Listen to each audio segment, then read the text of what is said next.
வணக்கம் வாசகர்களே! என் கற்பனைகளின் எதிரொலியை உங்கள் காதுகளில் சேர்க்கும் ஆண்டாள் வெங்கட்ராகவன் ஒலிப்புத்தக தளத்திற்கு உங்களை அன்புடன் வரவேற்பது உங்கள் ஆண்டாள். இன்னைக்கு நாம கேட்க போற கதை காந்தனின் குழவி அவள். கதையின் குரலாய் நான் ஆர்ஜே காமாட்சி. இந்த கதை உங்களுக்கு பிடிச்சிருந்தா லைக் பண்ணுங்க, ஷேர் பண்ணுங்க, கதையை பத்தின கருத்துக்களை கமெண்ட் பண்ணுங்க. மறக்காம சேனலை சப்ஸ்கிரைப் பண்ணிட்டு பக்கத்துல இருக்க பெல் ஐகானை தட்டி விடுங்க. வாங்க கதை கேட்டு ரசிக்கலாம். அத்தியாயம் 28. ஆளை அசரடிக்கும் உயரத்தில் அனைவரையும் அன்னார்ந்து பார்க்க வைக்கும் கட்டிடத்தை பார்த்து கொண்டு நின்றிருந்த யாழினியின் மனம் பந்தய குதிரையின் வேகத்தில் துடிக்கவில்லை என்றால்தான் ஆச்சரியம். மனம் படபடக்க அந்த கட்டிடத்தினுள் நுழைந்தவள் மேலே அதிகார கூட்டம் நடைபெறும் அறைக்குள் தன் அண்ணனுடன் நுழைந்தாள். அவள் எந்த ஜென்மத்தில் என்ன செய்து வைத்தாலோ அவளை பதற்றமடைய செய்வதற்கென்றே பிறப்பெடுத்தவன் அவ்வறைக்குள் நுழைந்தான். யஷ்வந்தை எதிர்பார்த்து வந்திருந்த அர்ஷித்தின் விழிகள் யாழினியை அங்கு சற்றும் எதிர்பார்க்கவில்லை.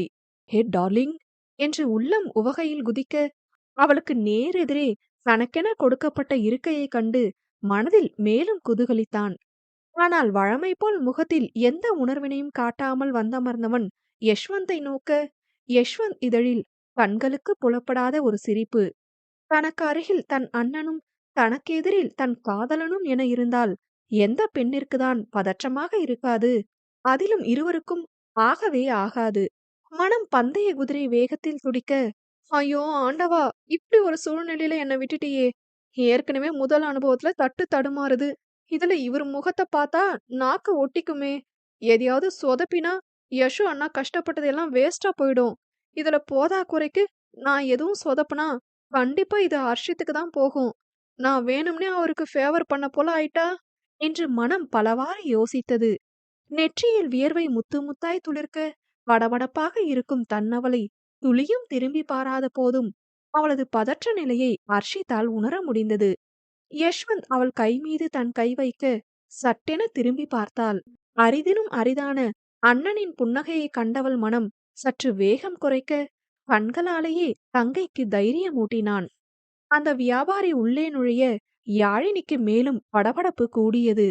நான் வாயை திறக்க மாட்டேன் யாழி, நீதான் பேசணும். முதல் தடவைன்றதுனாலதான் உன் கூட வரேன். இல்லனா உன்னை மட்டுமே அனுப்பியிருப்பேன். நீ பேசாம தடுமாறி எனக்கு லாஸ் ஆனாலும் பரவாயில்ல.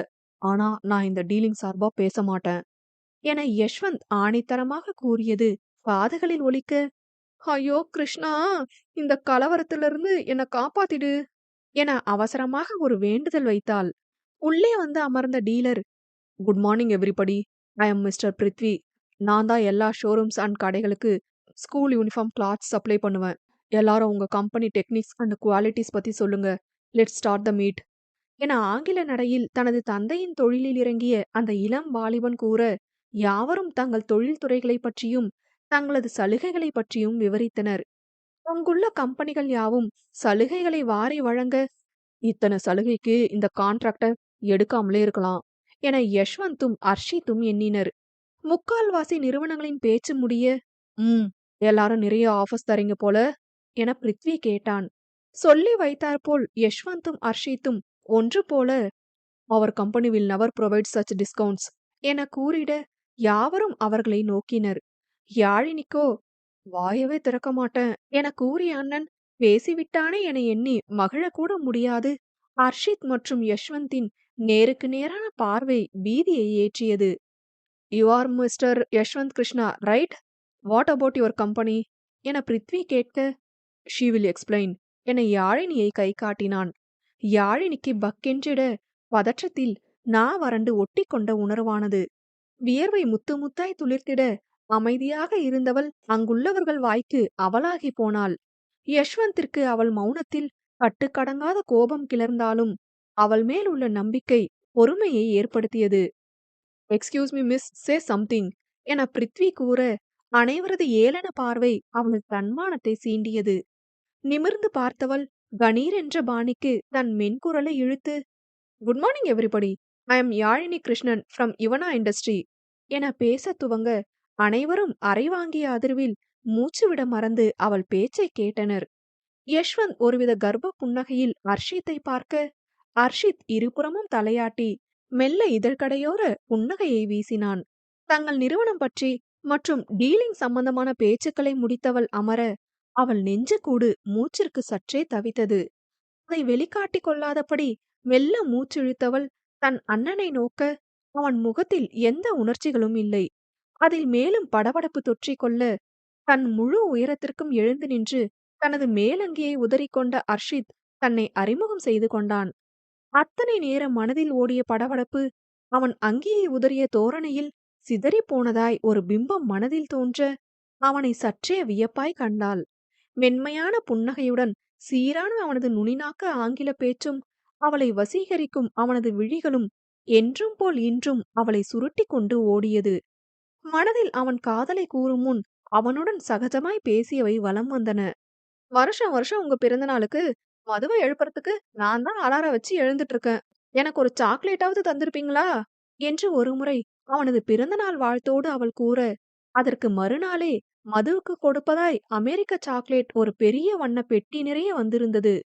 நிஜமாவே நான் கேட்டதுக்கா இவ்ளோ சாக்லேட் என்ற துள்ளலோடு அவள் அவனுக்கு குறுஞ்செய்தி ஒன்றை தட்டிவிட, "ஆஃப்கோர்ஸ் டார்லிங்" என்று பதில் அனுப்பி அவளை குழப்பத்தோடு திணற வைத்திருந்தான். அப்போது 19 வயது பதுமை அவளுக்கு. காதல் என்ற உணர்வெல்லாம் புதிது. அதை ஆராய்ந்து அறிந்து கொள்ளும் அளவெல்லாம் அன்றைய யாழினிக்கு தோன்றவும் இல்லை, தெரியவும் இல்லை. ஆனால் இன்றைய யாழினி அதே பேதை பெண் அல்லவே. அவன் மீது ஆசையும் மோகமும் காதலும் அவள் வலிக்க வலிக்க உணர்வதே. அது காதல் என்று அவள் மனம் எடுத்து கூறும் ஒவ்வொரு நொடியும் பயம் என்னும் திரை அவளை சூழ்ந்து அவள் காதலை மறைத்து வைக்கும். காதல் என்ன புறத்தோற்றம் உள்ளதா? மறைத்து வைத்தால் மறைவதற்கு? அகம் சார்ந்த உணர்வினை அகத்தால் நோக்கும் யாவரும் கண்டிட இயலுமே. இப்படிதான் அவள் காதல் யாவராலும் உணரப்பட்டது. ஆனால் அதை உணர வேண்டியவள் அல்லவா அதை மறுக்கின்றாள். தற்போது அவனை ரசித்து கண்கள் பருகிய சில நிமிடங்கள் அவளுள் கவிதையை விதைத்த நொடி அதே பயம் என்னும் உணர்வு அவளை ஆட்கொண்டது. இல்லையாழி, இது சரி வராது. தேவையில்லாம ஆசைப்பட்டு அழியாத என்று தனக்குத்தானே கூறிக்கொண்டவள் தன் பார்வையை கீழே தாழ்த்தி கொள்ள, அவள் முகம் முழுதும் சிவந்து விட்டது. இது என்ன மாதிரியான உணர்வு? அவனை பார்க்க தடை விதிக்கும் கண் மீதே கோபமும் வருகின்றது. அவன் நேசிக்கும் தன் மனதின் மீது காதலும் கொள்கிறது. வலியும் ஆசையும் ஒரு சேர உள்ளுக்குள் மண்டியதில் கண்களை உவர் நீர் பிடித்து கொள்ள தன்னை வெகு பிரயத்தனப்பட்டு கட்டுப்படுத்திக் கொண்டு அமர்ந்தாள். ஆடவன் பேசிவிட்டு அமர மேலும் இருந்தோரும் பேசி முடித்தனர். உங்க எல்லாரோட டீலிங்கும் ரொம்ப சாட்டிஸ்ஃபைடா இருந்தது. நான் முடிவு பண்ணிட்டு இமெயில் பண்ணுவேன். தேங்க்ஸ் ஃபார் யுவர் அட்டென்ஷன் என்று நுனிநாக்க ஆங்கிலத்தில் பேசி அனைவருக்கும் விடை கொடுத்தான். யஷ்வந்தின் அருகே வந்தவன் யாழினியை பார்த்து, மிஸ் யாழினி கிருஷ்ணா, இதுதான் உங்களுக்கு ஃபர்ஸ்ட் மீட்டிங் போலயே என்று வினவ, தன் அண்ணனை ஒருமுறை திரும்பி பார்த்து கொண்டவள் பிருத்விக்கு ஆமாம் என்று பதில் கூறினாள். உங்க சைலன்ஸ்க்கு பிறகு நீங்க பேசினது ஒரு டிரான்ஸ்ஃபர்மேஷன் பார்த்த feel. All the best for you என்று அவன் கரம் நீட்ட, தயக்கமின்றி அதை பற்றி குலுக்கிக் கொண்டாள். அங்குள்ள யாவரும் அவன் யாழினியுடன் கை குலுக்குவதை பற்றி தங்களுக்குள் கற்பனை செய்து கொள்ள துவங்கியது அவர்களின் முகபாவமே காட்டியது. போச்சு, இவங்களுக்கு தான் கான்ட்ராக்ட் போல, விழுந்துட்டார் போலயே, 2 பேருமே பெரிய இடம் என்று பல்வேறு கருத்துக்கள் அங்குள்ளோர் எண்ணத்தில் வட்டமிட அனைவரும் அக்கட்டிடம் விட்டு வெளியேறினர். அண்ணனுடன் வண்டியில் ஏற சென்றவள், யாழி என்ற அர்ஷித்தின் குரலில் திடுக்கிட்டு நின்றாள். மறுபுறம் வண்டியின் கதவினை திறந்த யஷ்வந்தும் நிமிர்ந்து பார்க்க, யாழினி அப்படியே உறைந்து நின்றாள். மிஸ் யாழினி கிருஷ்ணான்னு கூப்பிட்டாதான் திரும்புவியா என்றவன் குரலில் சட்டென திரும்பியவள் படபடப்பாய் அவனை நோக்க, நைஸ் ட்ரை என்று கரம் நீட்டினான். பிருத்வியின் கரம் பற்ற அவளுள் எழாத அந்த தடுமாற்றம் இவன் கரங்களை பற்றுவதில் எழுந்தது. லேசாய் நடுநடுங்கும் கரத்தினை இறுக மூடி விடுவித்துக் கொண்டவள் அவன் முன் தன் கரம் நீட்ட, அதை அழுந்த பற்றி குலுக்கியவன் அவளுக்கு மட்டும் கேட்கும் வண்ணம், பொது இடத்துல சைட் அடிக்காதடி, வெக்கமா இருக்கு என்று விட்டு செல்ல, அதில் அதிர்ந்து அப்படியே நின்றாள்.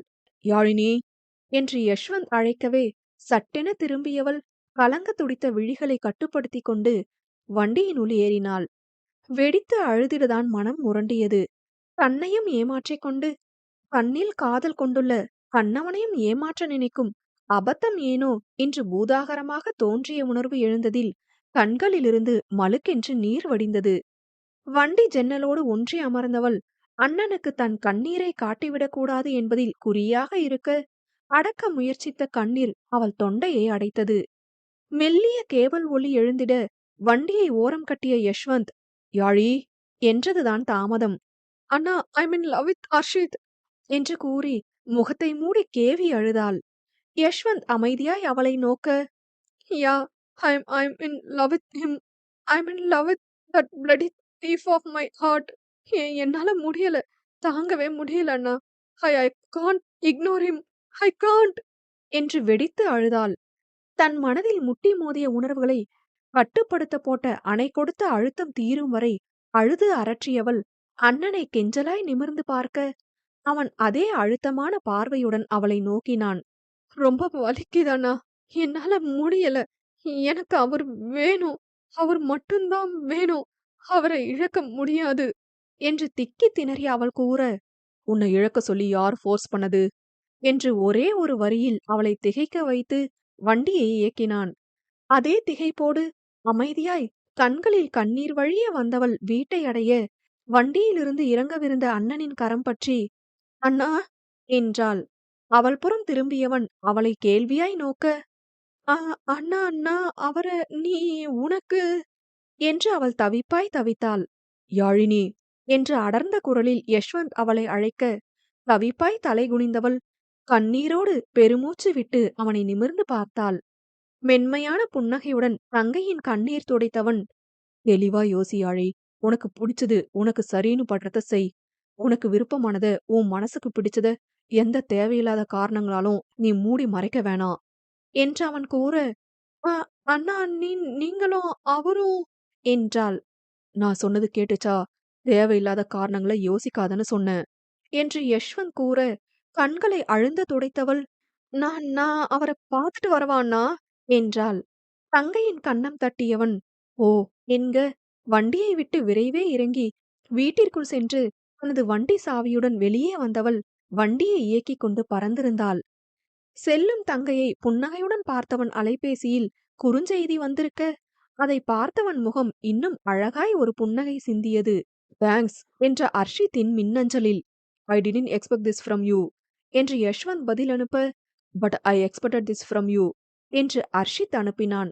அதில் சிரித்து கொண்டவன் வீட்டிற்குள் நுழைய திரும்ப, அவன் அலைபேசி அபாய செய்தியை தாங்கி அலறியது.